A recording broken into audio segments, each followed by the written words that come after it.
안녕하세요. 작가와 문학에 대해 소개하는 써니지입니다. 유익하시다면 구독과 좋아요 눌러주세요.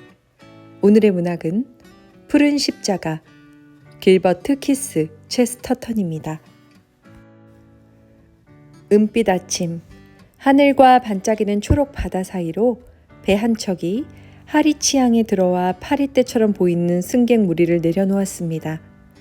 그중 우리가 지켜봐야 할 사람은 수상한 낌새가 전혀 없고 그러기를 바라지도 않는 모습이었습니다. 휴가라도 온 듯 가벼운 옷차림과 업무에 열중하는 표정이 살짝 모순된다는 점만 빼면 특별할 것이 없었습니다. 가벼운 연회색 재킷에 흰 조끼, 회청색 선이 둘러진 은색 밀짚 모자 차림이었습니다. 하지만 여윈 얼굴은 옷차림과 대조적으로 가무잡잡했습니다. 짧게 자른 검은 턱 수염은 스페인 사람처럼 보이기도 하고 엘리자베스 시대의 주름깃 느낌을 주기도 했습니다.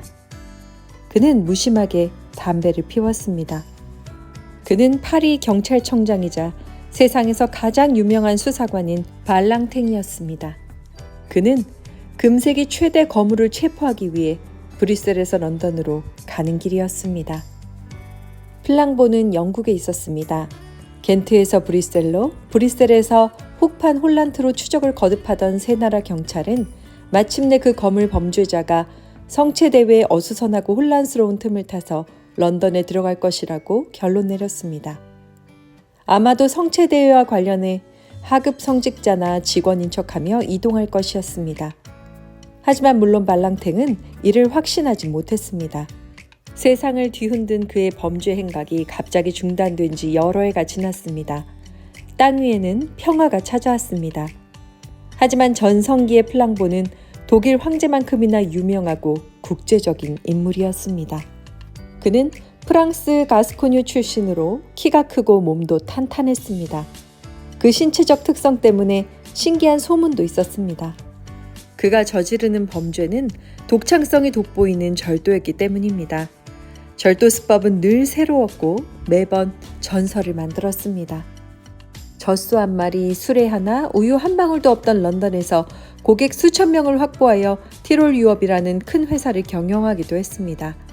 남의 집 문 앞에 배달된 우유를 슬쩍해서 자기 고객의 집 앞에 가져다 두는 간단한 방법이었습니다.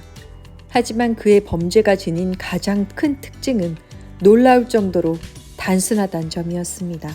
플랑보는 놀라운 고개 능력으로도 유명했습니다. 거구임에도 메뚜기처럼 뛰어올라 원숭이처럼 나무 꼭대기로 사라질 수도 있었습니다. 그런 플랑보였으니 발랑탱은 상대를 찾아내는 것만으로도 임무가 끝날 수 없다는 것을 출발하기 전부터 잘 알고 있었습니다. 변장의 귀재 플랑보가 가릴 수 없는 한 가지, 바로 유달리 큰 키였습니다. 리버풀 거리에서 내린 발랑탱은 아직까지 플랑보를 만나지 못했다고 확신했습니다. 그는 런던 경찰국으로 가서 신분을 밝히고 필요한 경우 도움을 받을 수 있도록 조치를 해두었습니다. 그리고 나서 담뱃불을 붙인 뒤 런던 거리를 걷기 시작했습니다. 그는 뜻밖의 경우를 예상했습니다. 이성의 경로를 따라갈 수 없는 상황일 터이니 비이성의 경로를 냉정하고 조심스럽게 따라가는 것이었습니다. 은행, 경찰서, 밀약 장소 같은 타당한 곳 대신에 엉뚱한 곳을 체계적으로 더듬어 갔습니다. 빈집마다 문을 두드려보고 막다른 골목마다 들어가 보고 쓰레기로 막힌 길을 더듬어 가거나 엉뚱한 곳으로 연결된 우회로 들어가는 시기였습니다. 어딘가에서 시작해야만 한다면 상대방이 멈췄을 것 같은 장소가 최고라고 생각했습니다. 그는 레스토랑에 올라가 커피를 주문하고 마셨습니다. 범죄자는 창조적인 예술가지만 수사관은 비평가일 뿐이지. 그는 쓴웃음을 지으며 중얼거리고 커피잔을 천천히 들어 입술에 가져갔다가 황급히 내렸습니다. 짠맛이 났던 것입니다. 살펴보니 설탕통엔 소금이 들어있고 소금통에는 설탕이 들어있었습니다.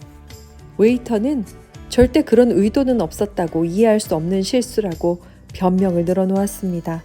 저기요, 그러니까 아이고 그 성직자 2명이었나 봅니다. 저 벽에 수프를 쏟은 성직자들이 있었어요. 어떻든 오늘 아침 문을 열자마자 성직자 2명이 들어와서 수프를 먹었는데 아주 조용하고 존경할 만한 분이었습니다. 한 사람은 계산을 하고 나갔고 다른 사람은 행동이 좀 굼떠서 짐을 챙기느라 몇 분 더 지체했지요. 그런데 그 뒷사람이 문 밖으로 나서는 순간 절반 정도 남은 수프 그릇을 들어서 벽에 끼얹지 않겠습니까? 특별히 큰 피해는 아니지만 고약한 장난이었지요. 말랑탱은 어느새 모자를 쓰고 지팡이를 든 채 떠날 채비를 마쳤습니다. 머릿속이 온통 암흑 상태여서 처음 마주친 신호를 따라갈 수밖에 없다고 결정한 것입니다. 상점을 지나는데 어딘지 이상했습니다. 되돌아서 살펴보니 채소와 과일을 바깥에 내놓고 이름과 가격이 적힌 표말을 꽂아둔 채 파는 상점이었습니다. 가장 눈에 띄는 상품은 높이 쌓인 오렌지와 호두였습니다. 그런데 호두 더미에는 푸른색 글씨로 맛 좋은 오렌지 2개 1페니, 오렌지에는 최상급 브라질 호두 500g 4페니라는 표말이 꽂혀 있었습니다. 조금 전 본 우스운 장난과 아주 비슷했습니다. 죄송한데 질문하겠습니다. 진열대 표말 2개가 런던으로 휴가 온 성직자 모자처럼 잘못 꽂혀 있는 까닭은 무엇입니까? 아니, 좀 더 명확히 말씀드리자면 오렌지 표말을 단 호두를 보니 한쪽은 키가 크고 다른 한쪽은 작은 성직자 2명이 연상되는군요. 혹시 그 사람들을 안다면 똑똑히 전하시오. 성직자건 아니건 다시 한번 내 사과를 엎으면 작살내버린다고. 둘 중 한 사람이 그랬다오. 온 거리로 사과가 굴러가 버렸지. 광장 맞은편에는 경찰관이 서 있었습니다. 긴급 상황이요. 모자를 쓴 성직자 2사람을 보았소? 보았죠. 한 명은 취한 상태더군요. 도로 한가운데 서서 어쩔 줄 모르는 태도로. 어느 쪽으로 갔소? 저기서 노란 버스를 탔습니다. 햄스테드행이요. 발랑탱은 신분증을 꺼내 보여주며 바로 추적해야 하니 경찰관 2명을 불러달라고 지시를 했습니다. 3사람이 노란 버스 안에 자리를 잡았을 때 택시를 타면 4배는 빨리 갈 텐데요. 맞는 말이지. 어디로 가는지 안다면 말일세. 그럼 지금은 어디로 가십니까? 상대가 무얼 하는지 안다면 그 앞을 막아서면 되지. 그러나 무얼 할지 추측만 할 수 있다면 뒤따라가야 하네. 상대가 샛길로 가면 우리도 샛길로, 멈추면 우리도 멈추고 상대의 속도에 맞춰 움직여야 하지. 그래야 상대가 보는 것을 볼 수 있고 하는 행동을 할 수 있거든. 런던 북쪽 외곽의 길은 지긋지긋하게 끝없이 이어졌습니다. 그들은 간신히 투프넬 공원 입구에 도착했습니다. 주변을 둘러보는 그들에게 발랑탱이 자랑스럽게 왼편의 유리창을 손가락으로 가리켰습니다. 호화롭고 널찍한 건물의 전면에 커다란 유리창이었습니다. 식당이라는 간판 아래 끼워진 반투명 무늬 유리창 한가운데가 마치 얼음 속 별 모양처럼 사방으로 커다랗게 갈라져 있었습니다. 창이 깨졌군요. 네, 손님. 참 이상한 일이었어요. 무슨 일이요? 검은 옷의 남자 둘이 들어왔는데 떠돌아다니는 외국인 성직자들이었지요. 값싼 메뉴를 시켜서 조용히 식사를 했어요. 계산을 하고 나가는데 금액을 보니 3배나 많지 않겠어요? 문간까지 간 손님을 불러서 너무 많다고 했더니 아무렇지 않다는 듯 아, 그랬나? 하더라고요. 저는 분명히 계산서에 4실링이라고 적었는데 다시 보니 너무도 분명하게 14실링이라고 쓰여 있는 겁니다. 계산을 복잡하게 만들어서 미안하다면서 창문값을 치러야 한다고 말했어요. 무슨 창문이냐고 물었더니 내가 깨트릴 이 창문 말일세 하면서 우산을 들어서 창문을 저렇게 만들어버렸지 뭐예요. 그들이 빠른 걸음으로 블록거리로 가는 바람에 잡지를 못했습니다. 블록거리라. 추적자들은 터널처럼 황량한 벽돌길로 접어들었습니다. 불빛도 창문도 몇 개 보이지 않는 마치 모든 것의 뒷면으로만 채워진 거리 같았습니다. 어둠이 짙어갔고 런던 경찰관들조차 지금 향하는 곳이 어느 방향인지 종잡을 수 없었습니다. 자그마한 사탕가게 앞에 멈춰선 발랑탱은 안으로 들어갔습니다. 색색의 사탕들 사이에서 진지한 표정으로 서 있다가 시간 모양 초콜릿 13개를 샀습니다. 아, 그 꾸러미 때문에 오신 거라면 이미 보냈습니다. 꾸러미요? 성직자분이 남기고 간 꾸러미 말입니다. 자, 무슨 일이 있었는지 설명 좀 해주시오. 한 30분 전에 성직자들이 들어와서 박하사탕을 사고 잠시 이야기를 나누더니 히스 쪽으로 떠났어요. 잠시 후 한 명이 가게로 돌아 꾸러미를 두고 갔다고 하더라고요. 아무리 찾아도 꾸러미가 없었어요. 그러자 괜찮습니다. 하지만 혹시라도 꾸러미가 나오면 이 주소로 보내주십시오 라면서 주소와 우편료를 주더라고요. 다 찾아봤다고 생각하는데 나중에 보니 정말로 갈색 종이 꾸러미가 있지 않겠어요? 일러준 주소로 그걸 붙였고요. 주소는 기억하지 못하지만 웨스트민스터 어디였어요? 뭔가 중요한 것 같았지요. 전 그것 때문에 경찰관이 온 거라고 생각했는데요. 맞습니다. 발랑탱이 곧바로 대답했습니다. 햄스테드 히스는 여기서 가까운가요? 곧장 15분만 가면 됩니다. 흩어져 이동하는 검은 그림자들 사이로 흩어지지 않은 검은 형상이 있었습니다. 성직자 옷을 입고 있는 두 사람이었습니다. 개미처럼 작아 보였지만 발랑탱은 둘 중 한쪽이 키가 상대보다 훨씬 작다는 걸 알아봤습니다. 큰 사람은 몸을 웅크리고 있었지만 180cm가 훌쩍 넘는 키였습니다. 발랑탱은 이를 악물고 앞으로 걸어갔습니다. 키 큰 성직자가 누구든 작은 쪽의 정체는 분명했습니다. 하리치에서 출발한 기차에서 만났던 에식스의 작달막한 신부. 발랑탱이 갈색 종이 꾸러미를 조심하라고 말해준 바로 그 사람이었습니다. 멀리서부터 이어져 온 모든 일들이 마침내 착착 맞아 떨어졌습니다. 발랑탱은 그날 아침 조사를 통해 에식스의 브라운 신부가 사파이어 박힌 은십자가, 그 값진 유물을 성체대회 때 외국인 성직자들에게 보여주기 위해 가져간다는 점을 이미 알고 있었습니다. 신부가 말하던 진짜 은과 푸른 보석으로 만든 귀한 물건이 바로 그것이었습니다. 사파이어 십자가 얘기를 들은 플랑보가 그것을 훔치려 했다는 점도 이상할 것이 없었습니다. 변신의 귀재 플랑보가 성직자 행세를 하며 그를 햄스테드 히스로 데려오는 것은 식은 죽 먹기였을 것입니다. 발랑탱은 무력한 신부에게 연민의 느낌과 동시에 그렇게 허술한 희생자를 상대로 삼은 플랑보에 대한 증오가 치밀었습니다. 추적당하는 두 사람은 마치 두 마리의 파리처럼 언덕의 초록 경사로 가로지르고 있었습니다. 대화에 열중해서인지 어딜 향하는지도 모르는 모양이었습니다. 하지만 히스의 더 험하고 더 조용한 고원으로 들어간다는 점은 분명했습니다. 경치가 좋지만 사람들이 잘 찾지 않는 그곳 나무 아래 곧 망가질 것 같은 벤치가 있었는데 두 성직자는 거기 앉아 여전히 심각한 대화를 나누고 있었습니다. 발랑탱과 경찰들은 조용히 그 얘기를 엿들었습니다. 두 사람은 신학의 수수께끼에 대한 지적인 한담을 나누고 있었고 정말 성직자처럼 경건한 모습이었습니다.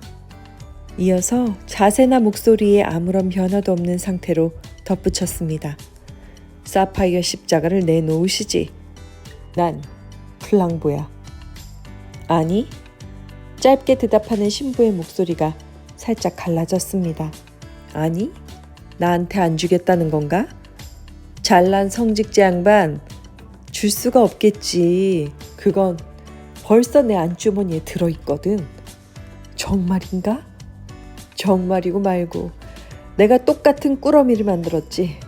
지금 자네한테 있는 건 가짜고 보석은 나한테 있네. 아주 오래된 수법이지. 맞아. 나도 들어본 적이 있다네. 들어봤다고? 어디서? 이름을 말해줄 수 없지. 회개한 사람이니까 말이야. 처음 만났을 때부터 의심했네. 소매가 부풀어 있더군. 자네 같은 사람들이 쇠못 박힌 팔찌를 끼는 바로 거기 말일세.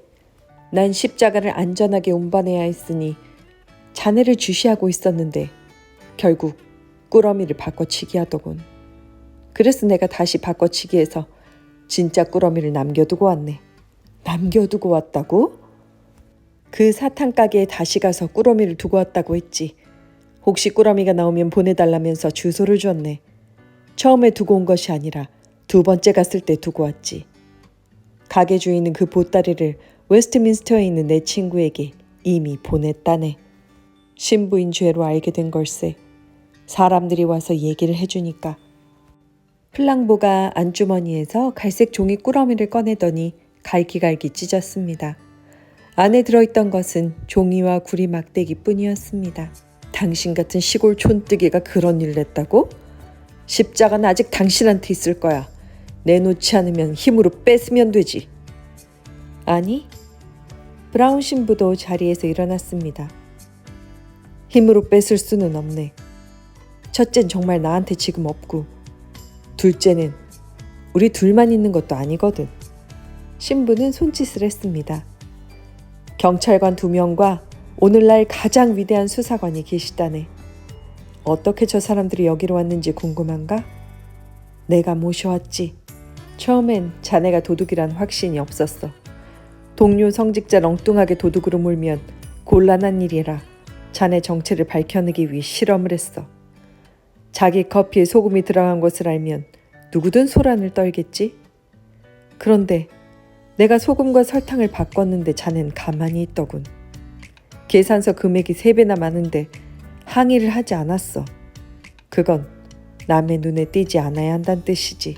그래서 가는 곳마다 흔적을 남겨 경찰이 우리 뒤를 따라오게 했다네. 큰 피해를 입히진 않았어. 벽에 수풀을 끼얹고 사과 상자를 엎고 창문을 깨는 정도였지. 덕분에 난 십자가를 구했네. 앞으로도 늘 그렇게 십자가는 안전할 거야. 대체 어떻게 그런 수법을 다 아는 거지? 사람들이 어떤 죄를 지었는지 들어주는 일을 하는 사람이 인간의 악을 전혀 모를 수 없다는 생각을 해보지 않았단 말인가? 내 직업의 또 다른 면에서도 자네가 성직자가 아니란 걸 알 수 있었다네. 이성을 공격하지 않았나? 그건 잘못된 신학이라네. 플랑보는 거의 넋이 나간 모습이었습니다. 신부가 몸을 돌려 소지품을 챙기는 동안 나무 뒤에 숨어있던 3사람이 걸어 나왔습니다. 플랑보는 예술가이자 스포츠맨답게 한 걸음 물러나더니 빨랑탱에게 고개를 깊이 숙여 인사했습니다. 나한테 고개 숙이지 말게. 우리 사부님께 함께 인사드리도록 하지. 2사람은 모자를 벗고 잠시 경의를 표했습니다. 짝달막한 에식스 신부는 그 사이 우산을 찾느라 주위를 두리번거렸습니다.